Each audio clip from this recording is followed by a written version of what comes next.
یہ رسول اللہ کے خانوادے، رسول اللہ کے خاندان کے جن سے تعلق، نعرہ تکبیر، نعرہ رسالت، جشن میلاد النبی، علماء اہل سنت، مسلک کے حق اہل سنت والجماعت، دربار عالیہ گنگول شریف۔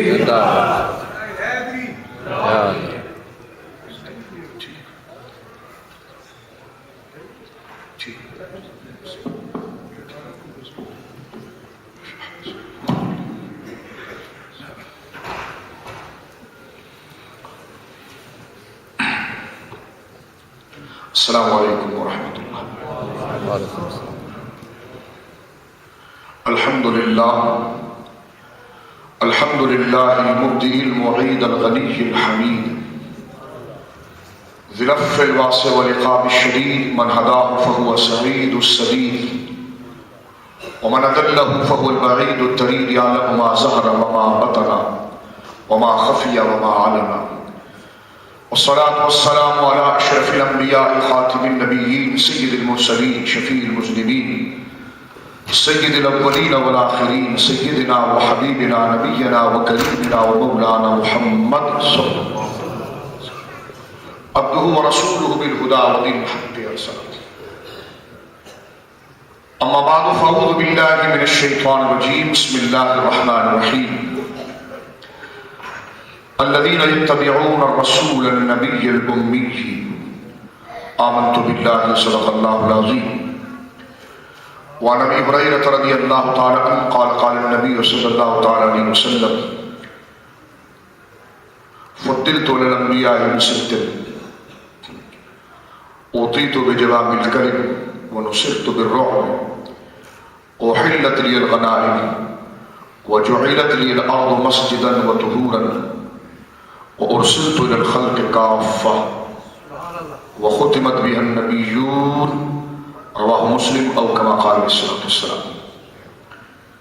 ببركة إن الله وملائكته يصلون على النبي يا أيها الذين آمنوا صلوا عليه وسلموا تسليما، اللهم صل على سيدنا وحبيبنا نبينا وكريمنا ومولانا محمد معدن الجود والكرم، منبع العلم والحلم والحكم، وآله وصحبه وبارك وسلم، صلاة وسلام عليك يا سيدي يا حبيبي يا رسول الله، الصلاة والسلام عليك يا نبي الله، الصلاة والسلام عليك يا جد الحسن والحسين، الصلاة والسلام عليك يا رحمة للعالمين، فمبلغ العلم فيه أنه بشر وأنه خير خلق الله كلهم، فانسب إلى ذاته ما شئت من شرف، فانسب إلى قدره ما شئت من عظم، منزه عن شريك في محاسنه فجوهر الحسن فيه غير منقسم، فإن فضل رسول الله ليس له حد فيعرب عنه ناطق بفمه،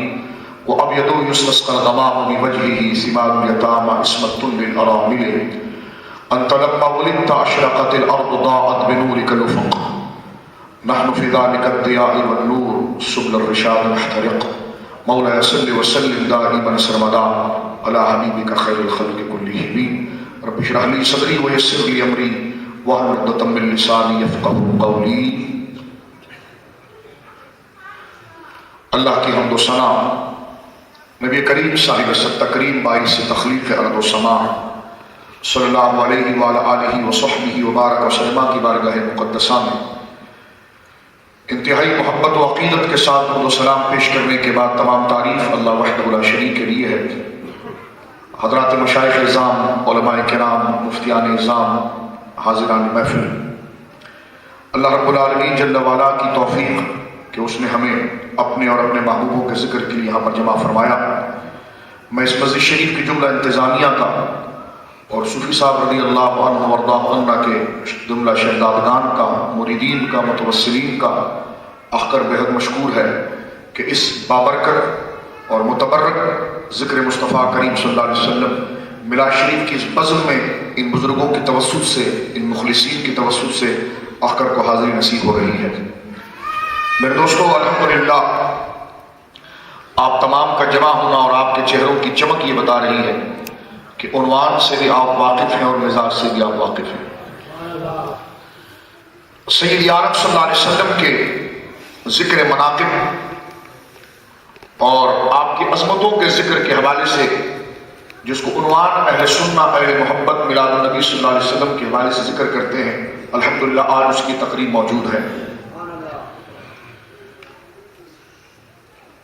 جس طرح قرآن مجید فرقان حمید کی وہ آیات جس کا تعلق احکام کے ساتھ ہے، تعلیم کے ساتھ ہے، اس کا سیکھنا مجھ پر اور آپ پر فرض اور لازم ہے، اسی طرح وہ آیات جو حضور کے مناقب اور عظمتوں کا ذکر کرتی ہے، اس سے معرفت، اس سے عقیدت، اس سے تعلق رکھنا مجھ پر اور آپ پر ایسے ہی فرض ہے۔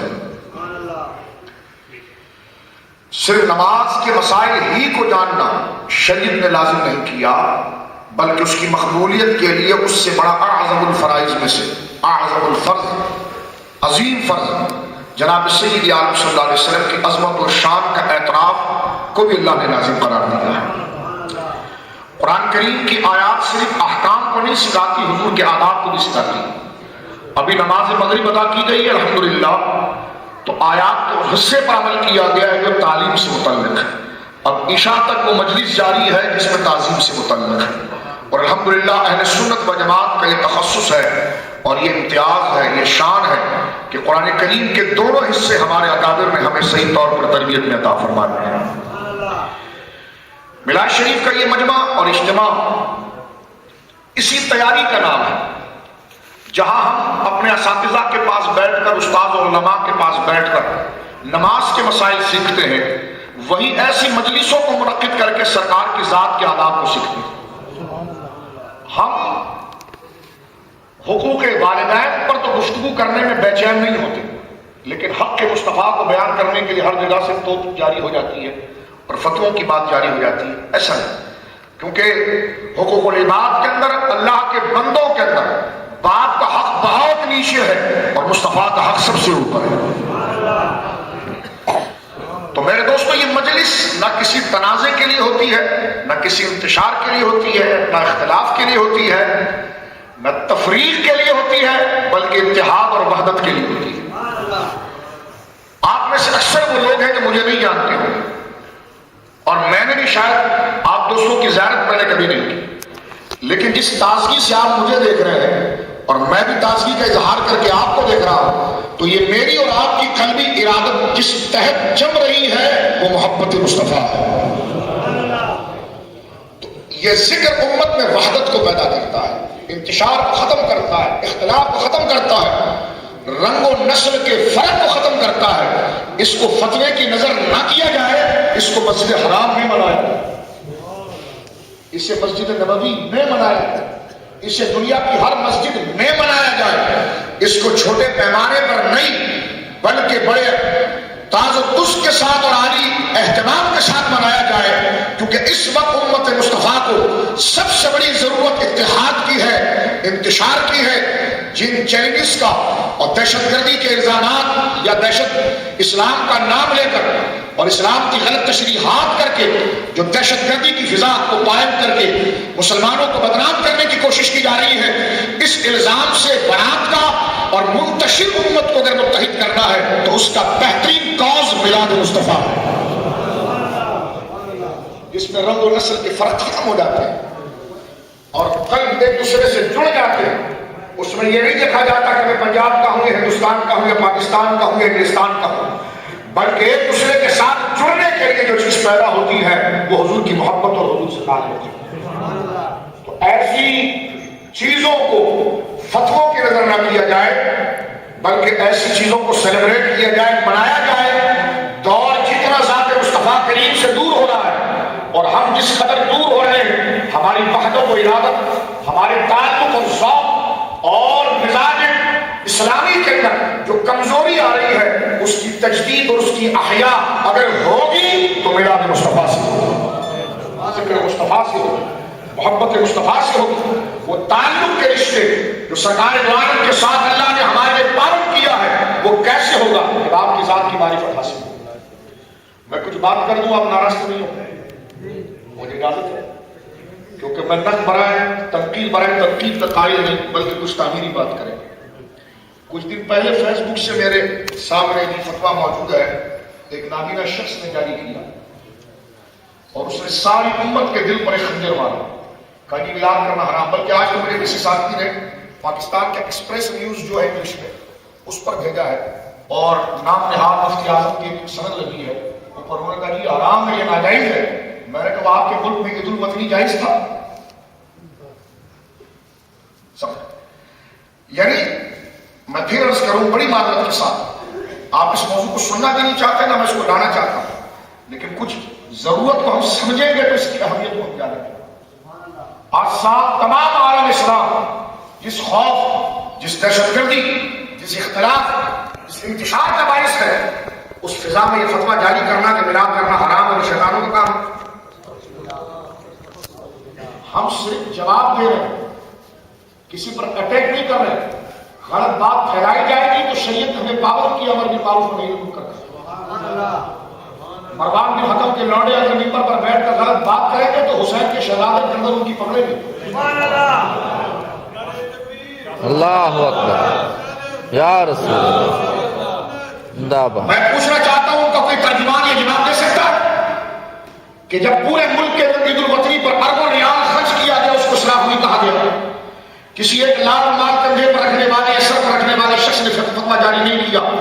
اور ساری امت مصطفیٰ جہاں سے سورج نکل رہا ہے ڈوب رہا ہے ایک ہی ترانے پر جمع ہے کہ جیسے ہے میرے سرکار ایسا نہیں ہو.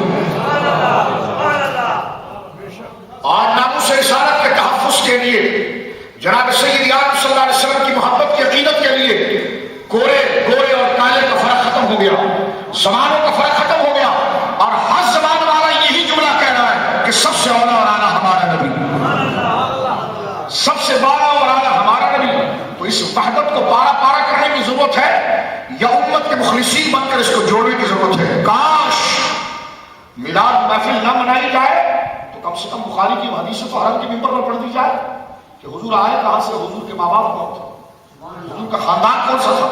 کہ ہم کوئی اپنی طرف سے حدیث سے ڈر رہے ہیں کہ میرے آقا بخاری میں حدیث نہیں موجود کہ بعثت من خیر قرون بنی آدم. ضرورت ہے کسی میں حدیث پڑھنے کی؟ ہاں، جس کا تعلق حضور سے ہوگا وہ سوتے جاگتے پڑھتا رہے گا. یہ ہم نے بنایا عقیدے. کہتے نہیں آپ میلاد مناتے کیوں ہیں؟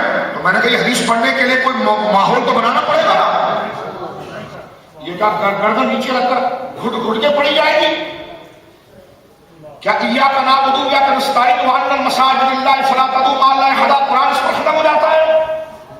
کیا ورفعنا لک ذکرک قرآن میں موجود نہیں؟ کیا کہیں الذی یراک حین تقوم وتقلبک فی الساجدین قرآن میں موجود نہیں؟ کہیں وللآخرۃ خیر لک من الاولی قرآن میں موجود نہیں؟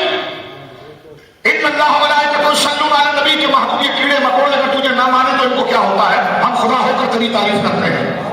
یہ آیتیں کب پڑھی جائیں گی؟ یہ کب بیان کی جائیں گی؟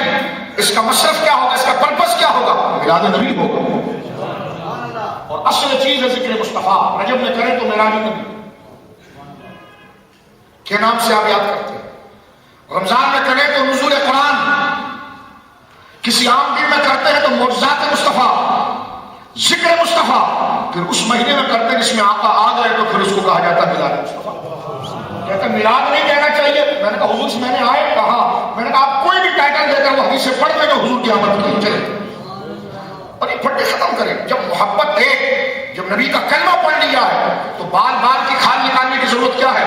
یہ تو بغض کی علامت ہوتی ہے، یہ تو چڑ کی علامت ہوتی ہے. اگر آپ مجھ سے اختلاف رکھتے ہیں، مجھے 100 دفعہ خلاف بولیں لیکن تعریف تو مصطفیٰ کی ہے. حضور کا ذکر تو کریں. اپنے فتووں کا اشارہ کسی شخص کو بنائے، حضور کے ذکر کو تو نہ بنائے، حضور کی ولادت کو نہ بنائے. میرے آقا نے بڑے سارے ممبر پر حضرت ارباز بن ساریہ کہتے ہیں، امام حاکم اس کی توصیف کرتے ہیں، ابن تیمیہ کے جواب میں بیٹھنے والے زاہدی اس کی تصدیق کرتے ہیں.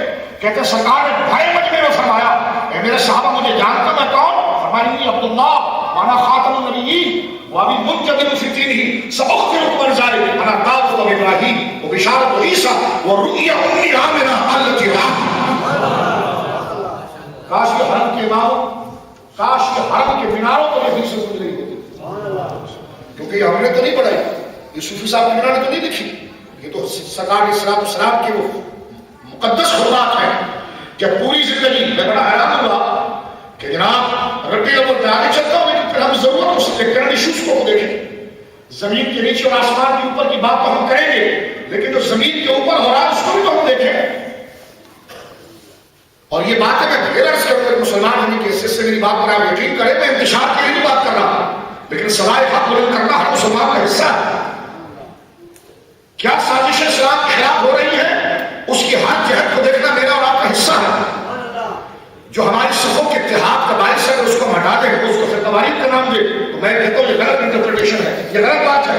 ہم بات ہائی کرنا چاہ رہے ہیں کہ یہ وہ مہینہ ہے جس میں حضور آئے ہیں. آگے نوجوان بچے یہ تو کچھ نہیں جانتے، اس بزم میں بیٹھیں گے، صوفی صاحب کے آستانے میں بیٹھیں گے، اللہ کے گھر میں بیٹھیں گے، ان مشائخ کے قدموں میں بیٹھیں گے، تب ان کا سینہ چوڑا ہو جائے گا اور یہ کہیں گے ہمیں کسی سے ڈرنے کی، مرعوب ہونے کی ضرورت نہیں، اس لیے کہ جیسے بھی میرے سردار ہے ایسا رہے گا.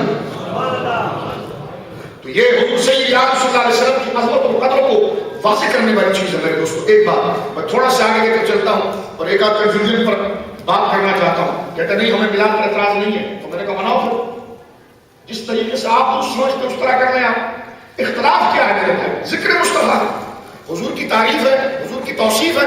اگر امام بخاری کی کتاب الصلاۃ پڑھنے میں جھجک نہیں ہے تو ان کی مناقب پڑھنے میں کیوں جھجک ہے؟ کہتے ہیں ہم سیرت بیان کرتے ہیں. میں نے کہا آپ غلطی سیرت کو چیپٹر نمبر 2 سے شروع کرتے ہیں.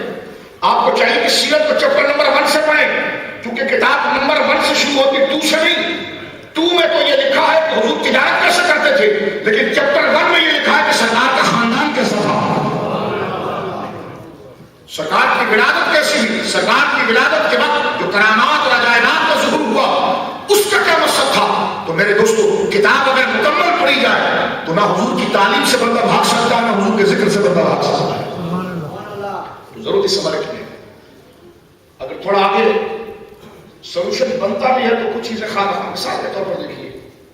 مجھے اگر آپ اچھے نہیں لگتے تو اس کا یہ مطلب نہیں کہ میں قرآن کا انکار کروں گا.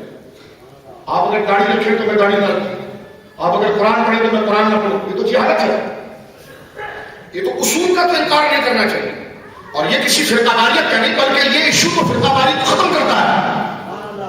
بولیے سبحان اللہ. اس کو تو بقول اقبال کی یہی چیز پیدا ہوتی ہے کہ سب میں کھڑے ہیں محمود و ایاز، نہ کوئی بندہ رہا نہ بندہ نواز، سب حضور کے غلام اور حضور کی صلاح کرنے والے اور حضور کا ذکر کرنے والے اور حضور علیہ السلام کی تعریف اور توصیف کرنے والے.